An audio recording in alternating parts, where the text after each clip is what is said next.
Olá, bom dia, boa tarde, boa madrugada, enfim. Saudações. Tô agradecendo já de cara por você estar clicando aqui e ouvindo ou vendo a gente, porque eu não faço ideia de onde você está vendo isso ou ouvindo isso. Hoje a gente vai falar de um cara que foi sensacional na história brasileira. Um sociólogo de nome Clóvis Moura, que tem vários livros, desde a dialética radical do Brasil Negro até Quilombos. Então a gente vai ter uma bibliografia para as pessoas negras com o olhar de uma pessoa negra, que é super interessante.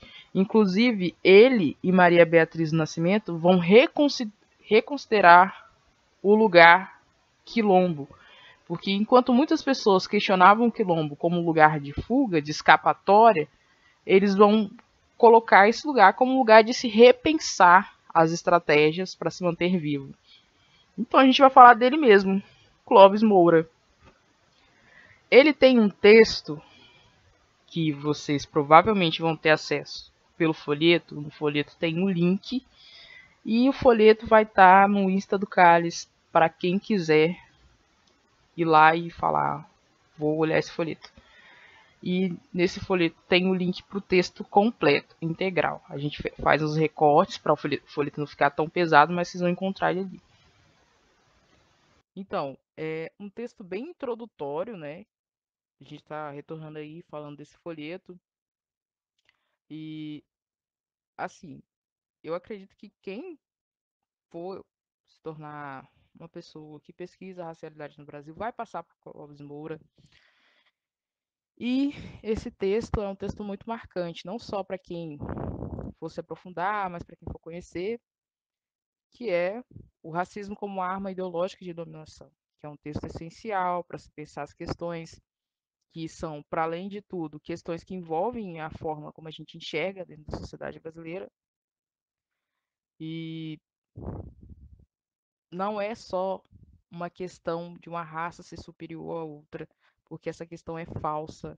Isso já é provado cientificamente. Ele vai falar que o racismo é, então, uma questão de poder político, poder econômico, poder social, e que isso deveria entrar no debate, porque são questões que, inclusive, por isso que eu também trouxe esse texto, extrapolam o campo acadêmico, extrapolam o campo do sensível.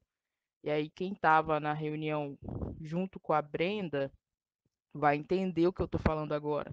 Porque são questões que a gente não pode mais mensurar o tamanho da dor, o tamanho do abismo, o tamanho das coisas que a gente passa e perpassa, né?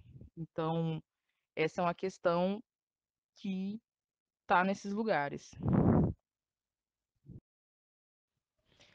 Esse texto aborda que o racismo como uma arma de dominação também faz parte do sistema capitalista, também tem sua face extremamente ampliada no imperialismo, e não é que o racismo ele não mude, ele vai mudar, ele é histórico, e a gente vai reconhecer isso desde ações muito sutis ligadas a, sei lá, como estudante, como alguns grupos de estudantes são mais associados a perigosos e precisam de estar ali com a polícia por perto, etc, etc, do que só chamar uma pessoa de macaco, só ofender, né? E aí essas formas singelas, elas acabam passando às vezes como traços comuns da vida cotidiana, quando na realidade a gente sabe que não, né? Tem muita história e muito histórico dentro dessas questões.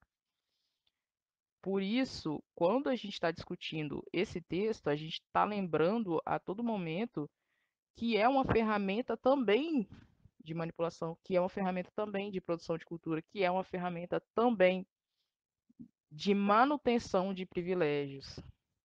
E privilégios esses que sempre estão associados a grupos de pessoas que têm poder monetário para fazer que essas coisas aconteçam e que nada dê para elas, né?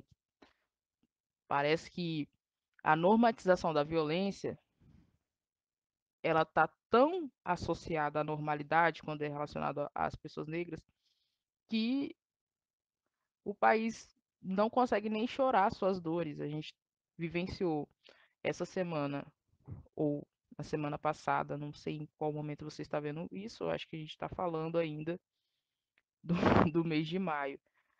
O caso de um homem negro que morreu asfixiado dentro de uma viatura por gases. Então a gente está inserido nesses processos de violência de uma forma que nem sempre a gente consegue dar uma resposta. Por isso me chama a atenção quando ele fala isso logo de início do texto.